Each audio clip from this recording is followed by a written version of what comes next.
The PhD program at the City University of New York's Graduate Center offers you this video on the do's and don'ts of LinkedIn.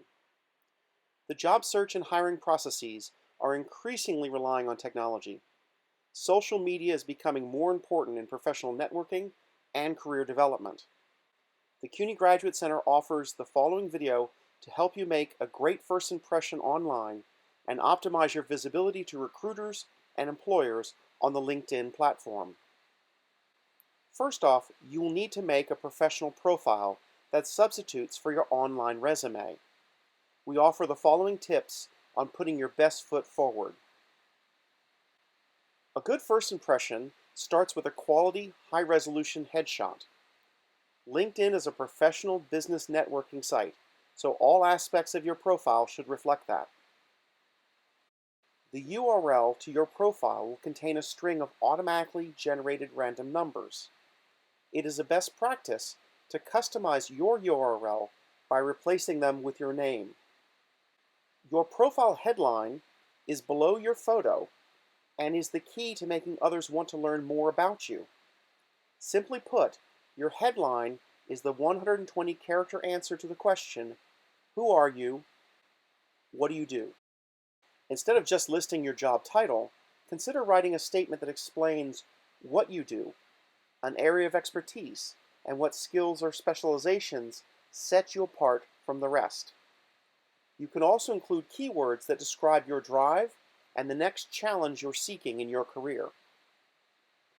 A brief and simple headline signals to others that your profile is easy to read. And remember, your profile headline is visible with your name and photo even before viewing your profile page, so make it stand out. Your LinkedIn profile summary is your elevator pitch introducing yourself. Here's the place to expand on what you wrote in the headline and add more details, explaining what you do, the impact it has had, and what your future goals are. Do talk about the research you're working on, your interests, and ideas for potential future projects. Make sure to keep it brief, simple, interesting, and personal. Remember to emphasize your strengths. Using keywords will help recruiters find you. Don't post it before proofreading it for spelling and grammar. And avoid using buzzwords. We'll talk more about these later. Here's an example of a good LinkedIn summary.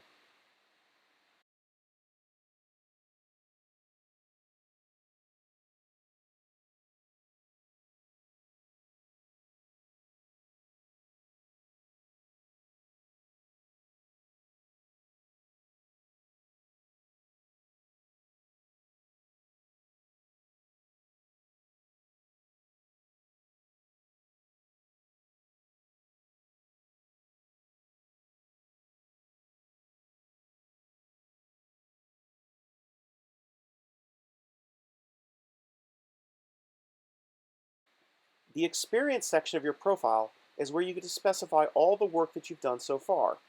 It's a place to include achievements and milestones as they emphasize the skills you say you have. Do talk about the most recent, significant, and relevant experience. Keep it concise and give the big picture of what you did using action verbs. Make sure that you emphasize why that work or experience is significant. And do your best to make the text accessible to people outside your field. Do include your experiences and training from graduate school and postdocs, but don't lie about your titles or your duties. Pro tip: you can now attach media to your work experience. The use of images, blog posts, or presentations is a great way to give extra context to the skills you offer. Make sure to avoid the most overused buzzwords because they're vague and offer little value without context. Shown is the latest list of buzzwords to avoid. Imagine if Leonardo da Vinci described himself using buzzwords. It sounds very commercial, vague, and disingenuous, and makes it hard to distinguish him from other historical figures or even his current peers. So what should you do? Replace the buzzwords and give context. Don't just tell, show.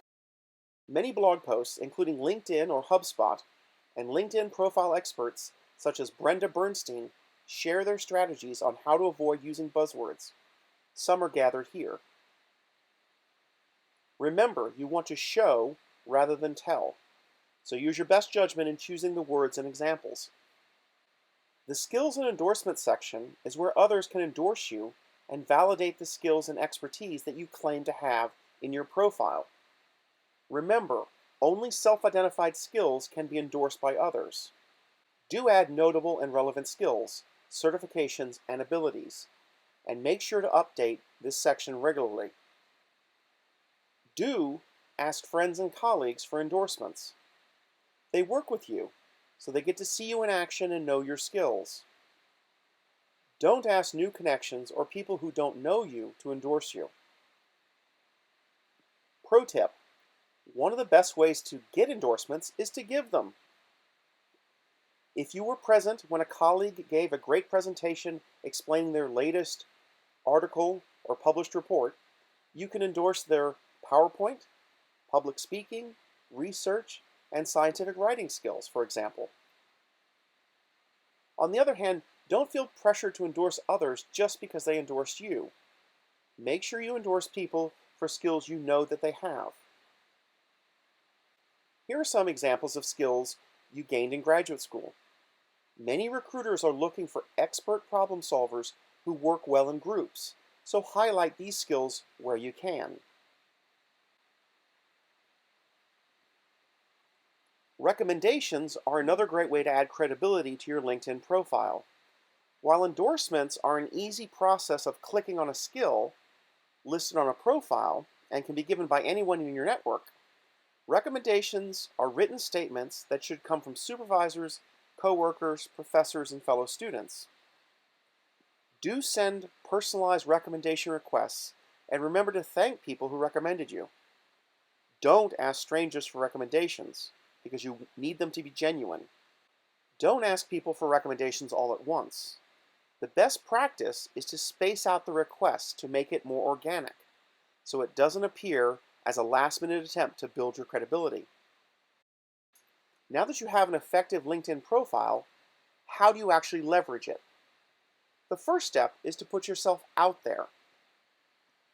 Do connect with past and current coworkers, classmates, and friends. Make sure to join groups that have common skills, experiences, affiliations, and goals to yours. Do respond to connection requests quickly and reach out to people who have looked at your profile. You can simply send a short message, "Thanks for viewing my profile," and go from there. Do introduce people in your network. This is not only a good deed, but it's also a great way to support your connections and form stronger professional relationships within your network. Plus, you'll probably be on those people's minds when they come across someone or an opportunity fit for you. Don't ignore requests just because you don't know the person, but at the same time, try to avoid becoming a lion, a LinkedIn open networker, a person who accepts any and all connections. Quality over quantity is the motto to keep in mind when building your professional network. This will also help you avoid spammers and fake accounts. Do customize and personalize your connection requests. Be specific on how you know them, why you're reaching out to them, and give them a reason to want to connect to you.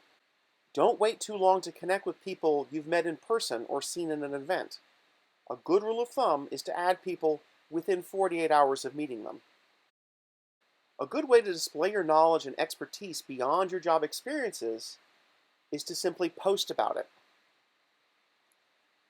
Another way to go about it is to comment on other people's posts. Do post updates and valuable content. This could be new accomplishments, new projects, your recent blog post, or your latest publication. It could also be good insights you learned while attending a conference. In other words, post content that people in your network will want to read and can benefit from. Do comment positively on other people's posts. It can be as simple as just thanking them for the helpful post, adding more to the topic, or giving a relevant link. Do like and share a few recent posts from your network on your feed. This will ensure that you appear active and interested in other people's work. It's also a great conversation opener for the next time you see them. Don't comment negatively, unhelpfully, or unsupportively. Nor should you like every post you see indiscriminately. Having the perfect LinkedIn profile with hundreds of connections and dozens of endorsements and recommendations can still mean very little if you don't keep in touch with the people in your network. Maintain your relationships. Touch base every couple months to stay relevant and ensure that they remember you. It only takes a few minutes a day. Congratulate people. LinkedIn notifications make it easy to keep up with your connections' recent updates, such as promotions, job anniversaries, and new positions. It also reminds you to wish a happy birthday, or even recognize being connected with a coworker for a number of years by the Give Kudos option. Do let people know you're in town when traveling, and try to meet in person. Catching up over coffee is a great way to stay connected. Do connect people professionally and pass on helpful information. As mentioned before in the Expand Your Network section, this is a great way to nurture your professional network and stay on their radar. In summary, build an accurate, engaging profile that shows your skills and expertise. Spend a few minutes each day building and or maintaining your LinkedIn relationships by being a positive and professional networking pro. Thank you for watching this video. Please follow the CUNY PhD program in chemistry on LinkedIn for more insightful content.